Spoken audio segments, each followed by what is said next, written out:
The Weeknd, aka rhythm and blues artist Abel Tesfaye, donates $1 million to hunger relief in Ethiopia. The Weeknd is donating $1 million to hunger relief in Ethiopia amid the ongoing conflict between the government in Addis Ababa and the Tigray region.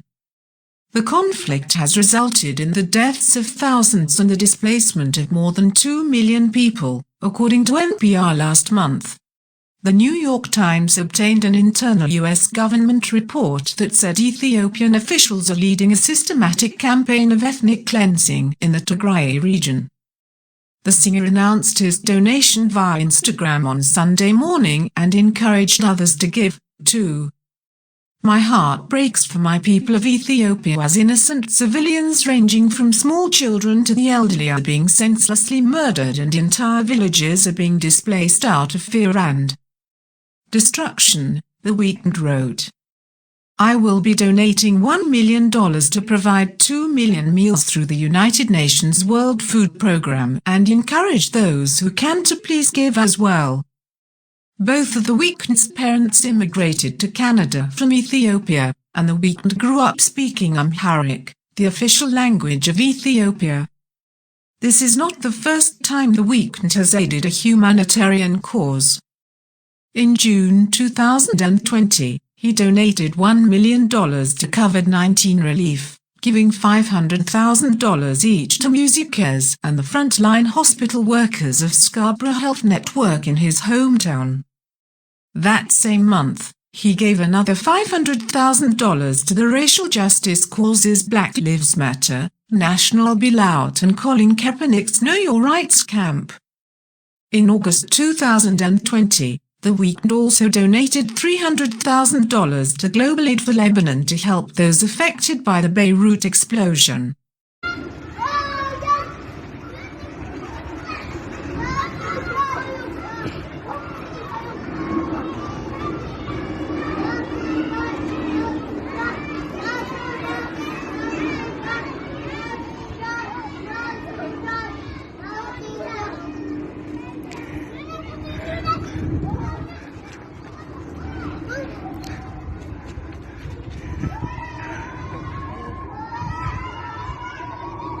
And so up next, Bisrat, the same question. May you please describe what's happening in Ethiopia right now in one word and tell us why you chose that word?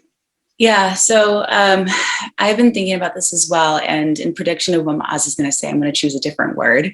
And I think that for me, it's mostly traumatic. I think that's the word that I would use.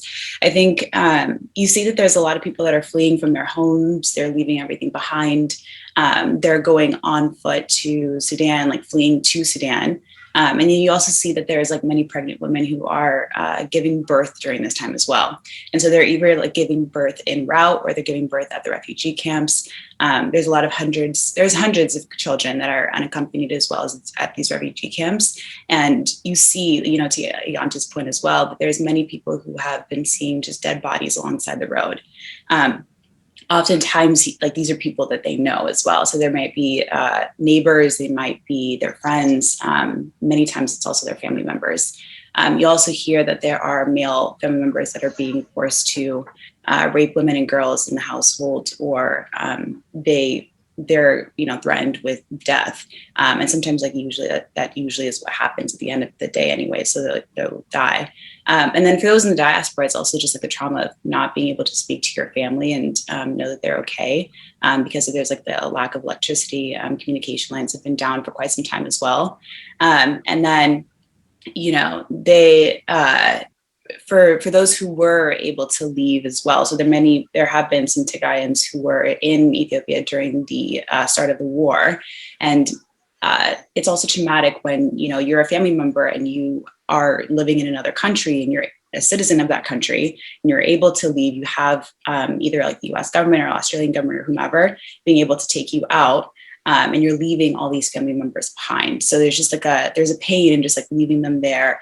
And it's just like, you know, it's a war that is not only happening on the ground, but it's also a psychological one too.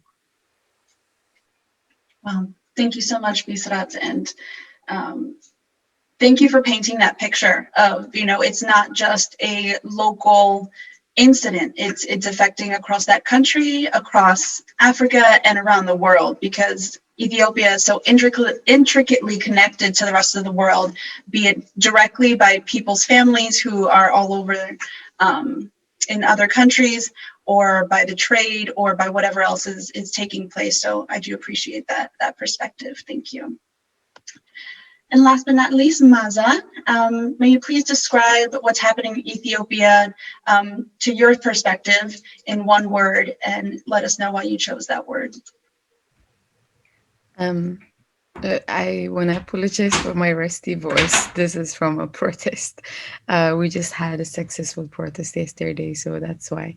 But what's happening in Ethiopia, particularly in terms of what's happening to the people of Tigray, for me, is just pure genocide. What's happening is a genocide.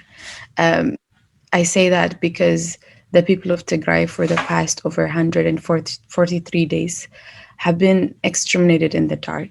I say this because all communication channels have been disconnected, cut off on November 4th, and then a genocidal war has been waged upon them by the Ethiopian federal government. And the Ethiopian federal government invited a foreign enemy in order to support its mission of extermination.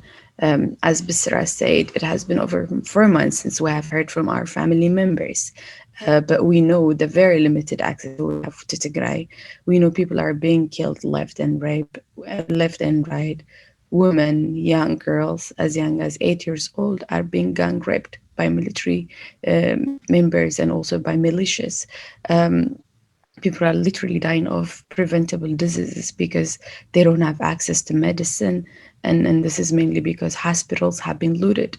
So what's happening is a pure act of genocide. And it's very heartbreaking because, most of the time we hear of wars as an elusive thing, but it's affecting every one of us. And so it's very devastating. But just to use one word, what's happening is a genocide, and it's a state-sponsored genocide.